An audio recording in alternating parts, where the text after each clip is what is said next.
ñu bari ci sénégalais yi xamuñu ne keroog yowmal xiyaam iblis dina fa def discours. Iblis laa la wax de mooy seytaane dina fa def discours.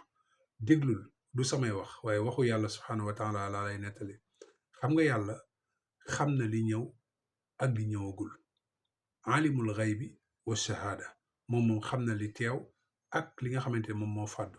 moom moo ñuy nettali discours bi nga xamante ni iblis moom lay def keroog yowmal qiyaam. yàlla mu ne wa qaala sheytaanu lamma qudiya al amru inna allaha waadakum waada al xaqi wa waadtukum. mu ne seytaane day dajale nit ñëpp ne leen yàlla de daf leen a digoon digu dëgg, man ma dig leen digu caaxaan, nax naa leen. inna allaha waadakum waada al xaqi wa waadtukum. mu ne yàlla da leen digoon digu dëgg mooy digu bés pénc nañu doomu aadama yi bu leen topp seytaane, jaleen ma jaamu nangam doomu aadama yi nag moom am ci ñoo xamante ne taxaw nañ ci, am ñoo xam ne taxawuñ ci. waaye nag ñii iblis di waxal mooy ñi nga xamante ne ñoom ñoo ci taxawul woon. moo tax mu ne leen inna allaha waadakum waada al xaqi wa waadtukum. yàlla de da leen digoon digu dëgg, man ma dig leen. mooy seytaane rek nga xamante ni lu ne la lay digal doomu aadama, di la xirtal ci lu nekk, di la tayalloo jaamu yàlla.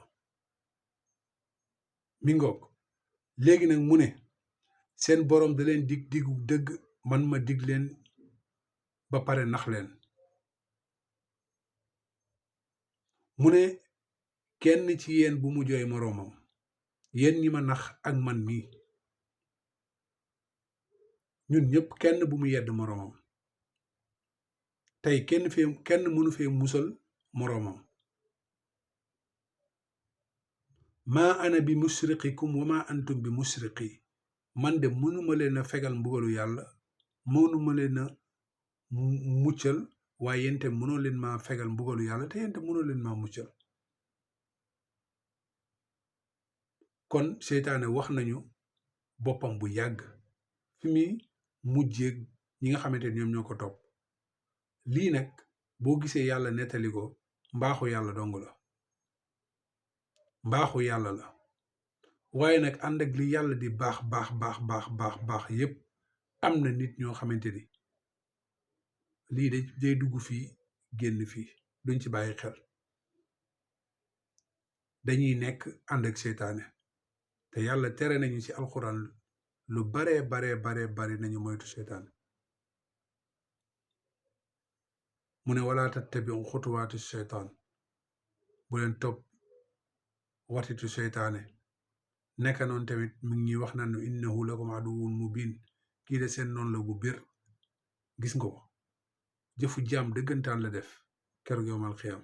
moom lay def, day dajale nit ñi ba nit ñëpp taxaw mooy leen inna allaha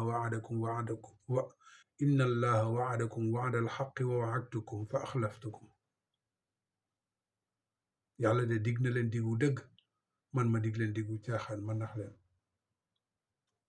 parce que seytaane mooy taaralal nit ñi seen jëf yi. moo tax yàlla subhaanahu wa taala di wax naan wa zayyana lahum seytaanu amalahum. gis nga fi mu mujjee, xam na ne foofu noonu kenn du fa mën a muccal moroomam. moo tax mu ne mënuma leen a musal, yéen te mënoo leen a musal.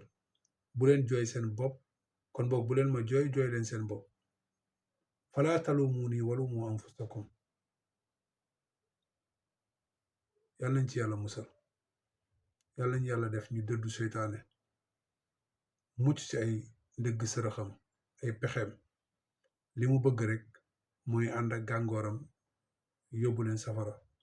moom la yàlla di wax naa innama yad'u xisbahu li yakunu min asxaabi sair. li muy woo gàngooram moom mooy ñu bokk ci waa safara.